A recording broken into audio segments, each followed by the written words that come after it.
massive coffee cup. Only thing is you really gotta slam it down if you want to drink it all while it's still hot. So today I want to kind of expound upon a concept I introduced late in the last video called Generational Revival Part 2.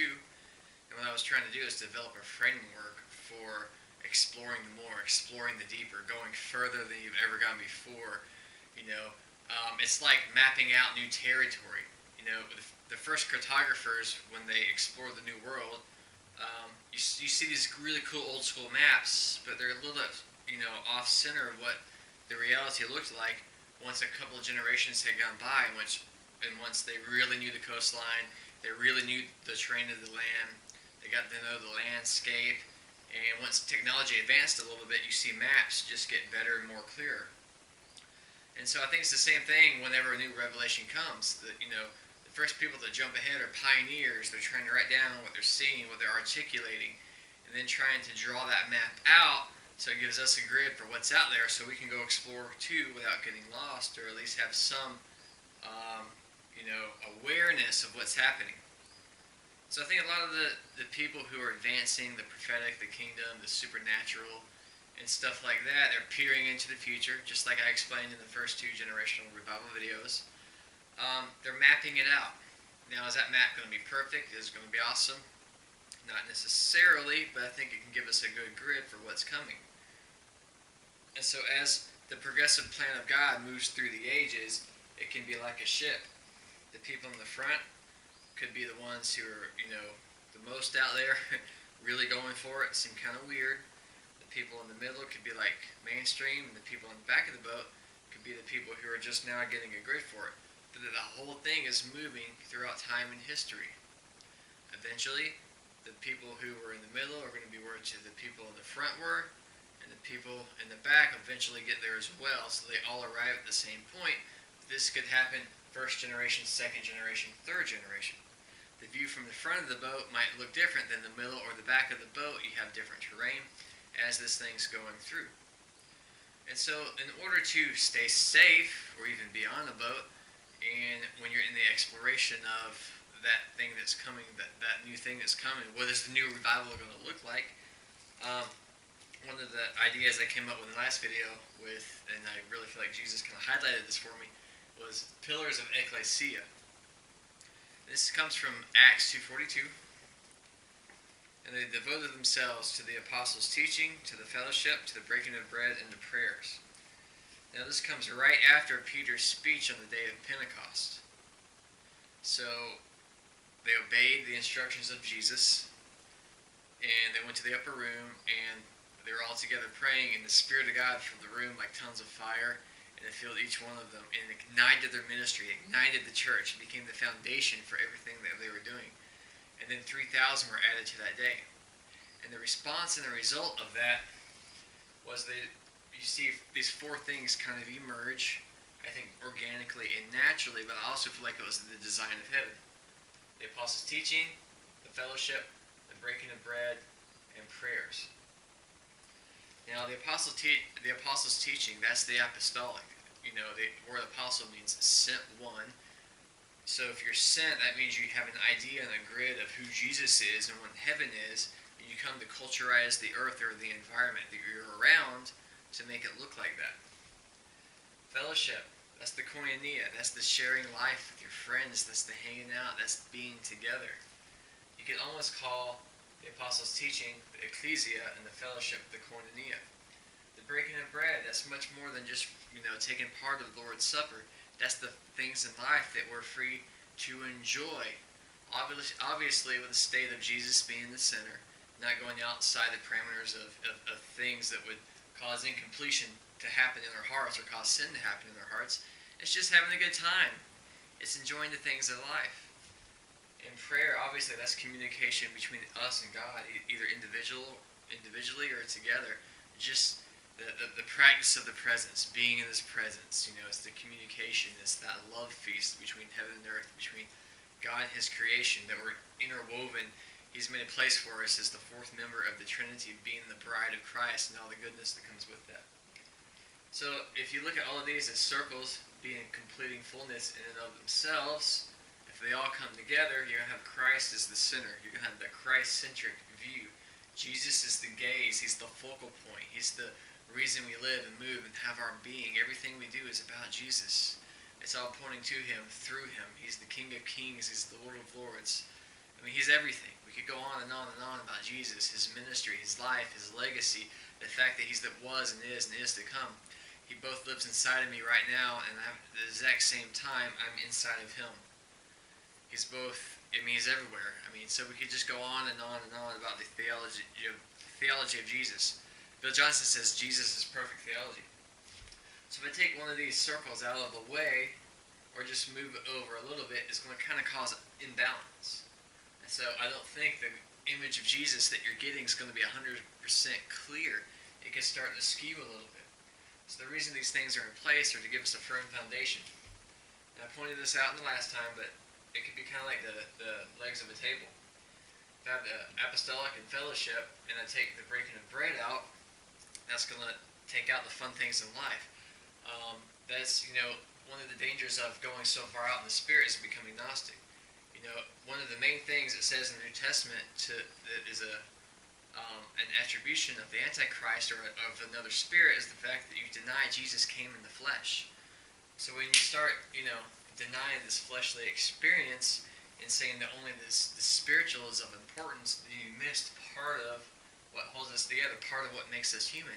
The divine secret is the fact that Jesus was 100% God and 100% man. And it was us, man, baptized in that heavenly thing. That was what he was desiring. That is the fullness. He's forever man, forever God, for eternity, and he's made us just like him. And he came to have a bride just like himself. So if he wants a bride just like himself, then he's going to see the Spirit of God filling a natural person. Yeah, we're kainos. I mentioned that in a few videos back. Yeah, we are entirely new creation because the blood of Jesus, that precious heavenly DNA, flows through our bones, through our body. If we are taking of the bread of the Lord's Supper, then we're partaking of that. We're acting out, eating the flesh of the otherworldly, drinking of the blood of the divine, the wine of heaven that fills us and brings us joy and pleasure. But we can't miss the humanity, and it's the redeemed humanity.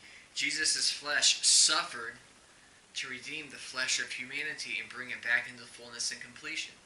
So you can't knock that pillar out. So it's very important to have that because you have a firm foundation.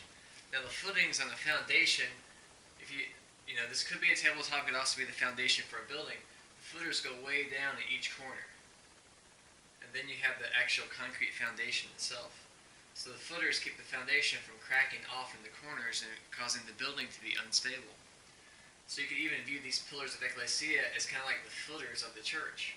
And this is the foundation. What is part of the foundation? The apostles and prophets. The apostolic building the culture of heaven and earth. The apostles sharing the heartbeat of heaven and the thoughts of God with his people. And that's going to create a stable foundation. It's going to bring about a full church. Ephesians 4:11-13. And the result of that, even in that same passage, talks about sound doctrine. So you're not tossed about by every wave because your foundation is secure. And the result of all this together is heaven on earth. So keep Jesus as the center. It says in John 14:6 that he's the way, the truth, and the life. So the access to anything supernatural, anything otherworldly, Jesus is the gate, is the door. Now in doing that, we can lead others through him. And if he lives inside of us, that can also make us a gate. Psalm 24, lift up your heads, O ye gates, be lifted up, you ancient doors, that the King of glory can come in. So, and even the word ecclesia was the government, or the word we use for church is ecclesia, and that was the government that sat in the gates of the kingdom. And so the government of the kingdom in the church is in us because we are the gates of the kingdom. So, but Jesus is the center, he's the focal point. So, on the day of Pentecost, the apostles' action of meeting together in the upper room led to an outpouring of the Spirit that caused a reaction of the people to where 3,000 were saved. And the result of that, Mr. Gladstone in School of Ministry, shout out Bob, always talked about the new Jesus people emerging in the earth. There's some great teachings of that. I'm going to try to throw some of them up if I can find them on my new revivalism.net podcast. You can check that out there. I'm not going to go too deep now. But we're looking for a new Jesus people, a new breed, a new race, the people who know that when it talks about in the Old Testament, the latter days was always talking about a period of time to where everything that they knew about the kingdom would be fulfilled on the earth. It was a new epic season, a new era, or a new Jesus age in which the new Jesus people were going to emerge and rise. Now, as a result of them meeting together, you see a few things in the passages immediately following Acts 2:42. And awe came upon every soul. Many wonders and signs were being done through the apostles. And, that's wonder, awe. The energy of God was being displayed through them there. And that's what, especially being part of the Bethel culture, the Bethel movement, the supernatural culture, and the things that I kind of track with, and I try to promote and inspire a passion for supernatural Christianity. Signs and wonders are founded on these four pillars. You see a direct result. Jesus' command, stay in Jerusalem until the Spirit of God comes on you in power. That happens immediately. The series of events begins to unleash, and the gospel begins to spread in Jerusalem and the surrounding areas. Signs and wonders were just a byproduct of everything tying in together. And all who believed had all things in common, and they were selling their possessions and belongings and distributing them and the proceeds to all who had need. And day by day, attending the temple together and breaking the bread in their homes. Another teacher of mine from Fire School Ministry, Scott Volk, I remember years ago, talked a lot about the day-to-day mentioned in this passage. This is a lifestyle. This is a daily life. Day by day, they devoted themselves to the apostles' teaching, to the fellowship, to the breaking the bread, and to prayers, and that created a framework for heaven to come into earth. And so when it says they met from the temple and from house to house, I think that you can get some stuff out of that. This is my opinion. But meeting in the temple is kind of like the Ecclesia. That's the large gathering. That's the governmental gathering of just the entire church coming together. I think that's important and needed. And so they also met from house to house. To me, that's the koinonia. That's the fellowship. That's the sharing lives with one another. Are you part of the house church movement or the big church movement? I think a genuine church is going to have people who want to meet together as a whole and people who meet in their homes. It's a lifestyle. It's just living life in joy and fun and pleasure, celebrating Jesus, celebrating what He's done, celebrating the fullness of Christ that's already in you as you're on your own discovery of what that is and what it looks like and how that's going to manifest throughout your life. Right? I'm going to keep going here. And day to day, kind of backtracking a little bit, they met from temple and breaking the bread in the homes, and then received food with glad and generous hearts, praising God and having favor with all the people. And the Lord added to their number day by day those who were being saved.